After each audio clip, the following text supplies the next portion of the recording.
I'll never forget the time my neighbor became my personal thief. He just strolled into my backyard, swipe my gas can from the mower, and leave it in his own car with his own mower. I was convinced he was stealing from me, but the evidence wasn't quite there yet. It started to nag at me when I realized that every time I went to mow the lawn, the 5-gallon can would be almost empty, only a quarter tank on my own mower. I had no idea what was going on, and before I knew it, security cameras were old news.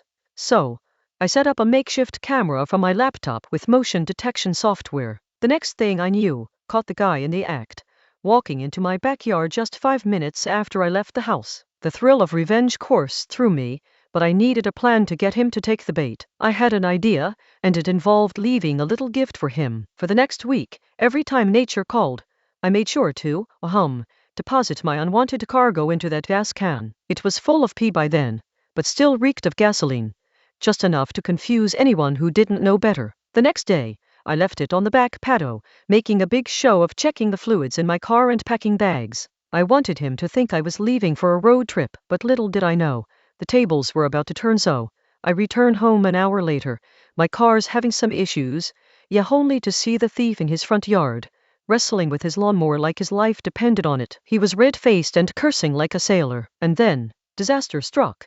His car broke down just a few blocks away. As I watched from my window, he got out, furious, and started yelling at the universe. Meanwhile, I'm over here thinking, sweet revenge, that's what this is.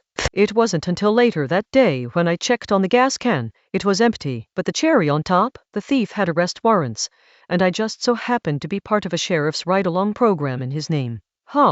Carm, what would you do in this situation? Follow for more stories.